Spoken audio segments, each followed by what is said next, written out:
ہمارے لیے آج کی انجیل مقدس بمطابق مقدس متی 18ویں باب کی 21 آیت سے 19ویں باب کی پہلی آیت۔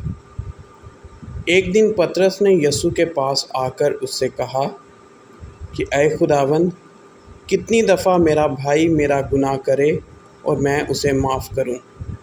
کیا 7 دفعہ تک؟ یسوع نے اس سے کہا، میں تجھ سے یہ نہیں کہتا کہ 7 دفعہ، بلکہ 7 دفعہ کے 70 بار تک۔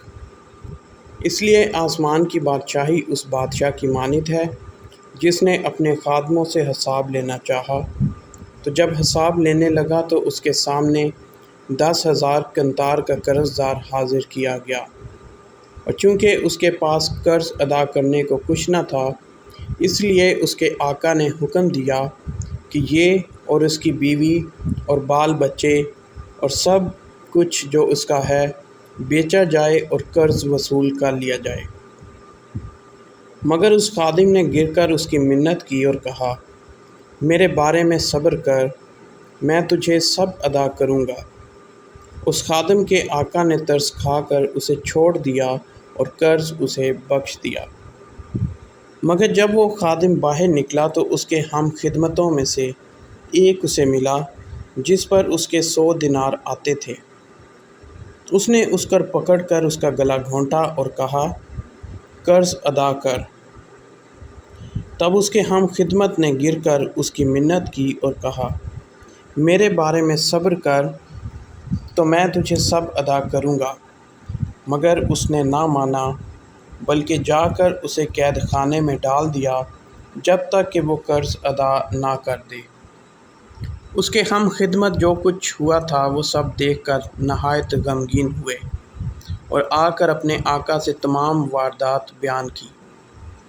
تب اس کے آقا نے اسے بلوایا اور اس سے کہا، اے شریر خادم، میں نے سارا قرض تجھے بخش دیا کیونکہ تو نے میری منت کی۔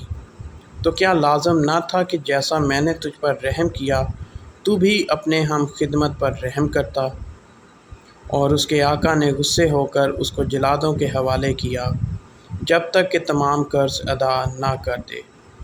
میرا آسمانی باپ بھی تمہارے ساتھ اسی طرح کرے گا اگر تم میں سے ہر ایک اپنے بھائی کو دل سے معاف نہ کرے۔ جب یسوع یہ باتیں ختم کر چکا تو وہ جلیل سے روانہ ہوا اور اردن کے پار یہودیہ کے علاقے میں آیا۔ انجیل مقدس کے وسیلے سے ہمارے گناہ معاف کیے جائیں۔ اے مسیح، تیری ستائش ہو۔ مسیح خدام نے میرے عزیز بہن بھائیوں، آج میں آپ کے ساتھ سال کے دوران 19ویں اتوار کی جمعرات کی تلاوتوں پر دھیان و گیان پیش کروں گا۔ آج کلیسیا مقدسہ کلارا کا یوم یادگار مناتی ہے۔ آپ وہ عظیم ہستی ہیں جو 16 جولائی 1194 خرسین میں اٹلی کے شہر اسیسی میں پیدا ہوئیں۔ آپ کی ولادت سے کچھ عرصہ پہلے آپ کی والدہ زیارت کے لیے ارض مقدس گئیں۔ وہاں سے واپسی پر جب آپ اسیسی کے ایک راہب خانے میں خداوند یسوع مسیح کی صلیب کے سامنے دعا کر رہی تھیں تو آپ کو آگاہی دی گئی کہ آپ کی بچی دنیا کے لیے نور ثابت ہوگی۔ اس لیے انہوں نے آپ کا نام کلارا رکھا، جس کے معنی نور کے ہیں۔ آپ نے اپنی ابتدائی تعلیم اپنی والدہ ہی سے پائی، اور آپ اسی دور میں جب مقدس فرانسس آف اسیسی گلیوں اور بازاروں میں منادی کر رہے تھے، آپ کئی بار ان سے ملیں اور مذہبی زندگی اختیار کرنے کا دل کھول کر ان کے ساتھ اظہار بھی کیا۔ 1212 خرسین میں کھجوروں کے اتوار کے روز اب اپنے گھر کو خیر باد کہہ کر مقدس فرانسس آف اسیسی کے ساتھ چلی گئیں، یعنی ان کی جماعت کو آپ نے جوائن کر لیا۔ وہاں انہوں نے علامتاً آپ کے بال کاٹے اور ایک درویشانہ چوگا پہنا کر آپ کو بینیڈکٹن کانوینٹ میں بھیج دیا۔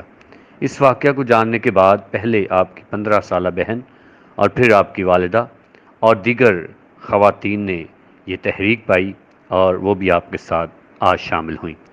یہ دیکھ کر مقدس فرانسس نے سب کو ایک الگ جگہ رکھ کر آپ کو صدر رہبہ کا درجہ دیا۔ یہاں آپ نے 40 برس، جن میں سے 29 برس بیماری کے بھی شامل ہیں، بھرپور خدمت کی۔ یہیں سے فرانسسکن راہبات کی جماعت، جن کو عرف عام میں غریب کلارا یعنی پور کلارا کے نام سے پکارا جاتا ہے، قائم ہوئی۔ آپ کی جماعت سخت ریاضی زندگی کی وجہ سے جانی جاتی ہے، یہاں تک کہ مقدس فرانسس اور مقامی بشپ نے انتہائی سخت زندگی کے مد نظر کچھ قوانین کو نرم کرنے کی ہدایات بھی کی۔ آپ کو موسیقی کے ساتھ خصوصی لگاؤ تھا۔ آپ نہایت ہی حلیم، رحم دل اور روشن خیال تھیں۔ آپ اپنی راہبات کا خوب خیال رکھتی تھیں۔ یسوع کے دکھوں پر غور و خوض کرنا آپ کی عبادت کا سب سے مضبوط ترین حصہ تھا۔ 1221 کے سین میں جب مراکش میں فرانسسکن راہبوں کو شہید کر دیا گیا تو آپ نے خود وہاں جا کر شہادت پانے کا ارادہ کیا، لیکن ایسا نہ ہو سکا۔ ایک بار جب اسیسی میں فوج نے دعویٰ بول دیا تو انہوں نے منصوبہ بنایا کہ آپ کے راہب خانے کو بھی نشانہ بنائیں۔ اس وقت آپ خاصی بیمار تھیں، اس کے باوجود آپ سہارا لے کر دیوار پر چڑھ گئیں اور ہاتھ میں اقدس یوخرست کا ظہور دان لے لیا اور دعا کرنے لگی کہ اے میرے خداوند، میں اپنی سسٹرز کی حفاظت نہیں کر سکتی، تو ہی ان کی حفاظت کر۔ اور آپ کو ایک آواز سنائی دی کہ میں ہر وقت ان کا محافظ ہوں۔ اچانک بجلی چمکی اور فوجی بھاگ کھڑے ہوئے۔ آپ کی دعاؤں کی بدولت خداوند کی طرف سے معجزات بھی رونما ہوئے تھے۔ 1226 کے سین میں مقدس فرانسس کی جب وفات ہوئی تو جماعت کا سارا بوجھ اور ذمہ داریاں آپ پر آ پڑی، تو آپ نے ان تمام ذمہ داریوں کو، تمام امور کو بڑے آسن طریقے سے سنبھالا اور چلایا، اور ایک بھرپور زندگی گزارنے کے بعد 1253 کے سین میں سخت بیمار اور ذہنی تکلیف میں مبتلا ہو کر آپ 17 روز تک بیمار رہیں اور بغیر کوئی شکایت کیے 11 اگست کو اپنے خالق حقیقی سے جا ملی۔ تو یہ وہ عظیم مقدسہ ہیں جو آج بھی اور ہمیشہ تک تمام جو مومنین ہیں، مسیحی ہیں، ان کے لیے مشعل راہ ہیں۔ جب ہم آج کی تلاوتوں پر غور کرتے ہیں تو آج کی پہلی تلاوت میں خدا ارمیا نبی سے کہتا ہے کہ میں نے تجھے اسرائیل کے سرکش گھرانے کے لیے نشان ٹھہرایا ہے، اور نشان کیا ہے کہ اسیری میں وہ جانے والے ہیں اپنے گناہ کی وجہ سے، نافرمانی کے سبب۔ تو خدا نے اسے کہا کہ تو اپنا سامان ایسے ہی نکال جیسے اسیر نکالتے ہیں، دیوار میں چھید کر کے، رات کے اندھیرے میں سے اٹھا کر نکل، اپنا چہرہ ڈھانپ کر، اور صبح کو دوبارہ اسے اپنے گھر میں رکھ۔ اور پھر خدا سے پوچھتا کیا انہوں نے آپ سے کچھ پوچھا کہ تو کیوں ایسا کر رہا ہے؟ تو خداوند کہتا ہے اگر نہیں پوچھتے تو انہیں بتا دے کہ یروشلم میں رئیس ایسے ہی اسیری میں جائیں گے اور رات کو دیوار میں چھید کر کے اپنا سامان نکال کر، اپنا چہرہ ڈانپ کر، کہ ان کا چہرہ زمین کو بھی نہ دیکھے، ایسے نکلیں گے۔ خدا کہتا ہے میں ان کو پراگندہ کروں گا بہت تمام ملکوں میں، اور تلوار ان کے پیچھے کھینچوں گا، اور کچھ کو بچا لوں گا تلوار سے اور قحط سے، تاکہ وہ بتا سکے دوسروں کو کہ میں ہی خداوند ان کا خدا ہوں۔ تو یہ خدا کا رحیم چہرہ جو دکھایا گیا، جن کی حفاظت کرتا ہے۔ آج کی انجیل میں معافی کا درس ہے۔ پطرس کہتا ہے میں کتنی بار اپنے بھائی کو معاف کروں یسوع کے پاس آ کر۔ یسوع کہتا ہے، وہ پطرس کہتا ہے 7 دفعہ کیا؟ یسوع کہتا ہے نہیں 7 دفعہ نہیں، 7 کے 70 دفعہ، جس کا مطلب ہے ہمیشہ معاف کرنا ہے۔ اور اس طرح ایک تمثیل سنائی گئی ہے اس بادشاہ کی جو اپنے ایک خادم کو معاف کر، جس کا 10,000 اس کے سر قرض تھا دینار کا، تو جب وہ معافی مانگتا ہے، منت کرتا ہے، اسے معاف کر دیتا ہے۔ وہ کہتا ہے جاؤ تیرا قرض معاف ہوا۔ لیکن وہی خادم جب باہر نکلتا ہے تو اس نے صرف 100 دینار ایک سے لینا ہے، اور اس کا گلا گھونٹتا ہے، جیل میں ڈال دیتا ہے۔ جب اس کے ہم خدمت جس سارا منظر دیکھتے ہیں بہت پریشان ہوتے ہیں، آ کر بادشاہ کو بتاتے ہیں کہ اس نے یہ کیا۔ بادشاہ سے حاضر کرتا ہے، کہتے ہیں اسے جلاد کے حوالے کر دیتا ہے، اور کہتا ہے جب تک یہ سارا قرض نہ دے اسے یہیں پہ رہنا ہے۔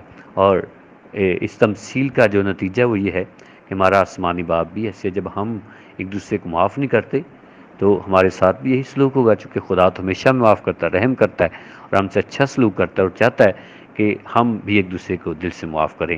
آئیے رحیم بنیں جس طرح ہمارا باپ رحیم ہے، اور ایک دوسرے سے پیار کریں اور مقدسہ کلارا کی طرح خدا کی خدمت کریں۔ مسیح ہمارے خدا ان کے وسیلے سے، آمین۔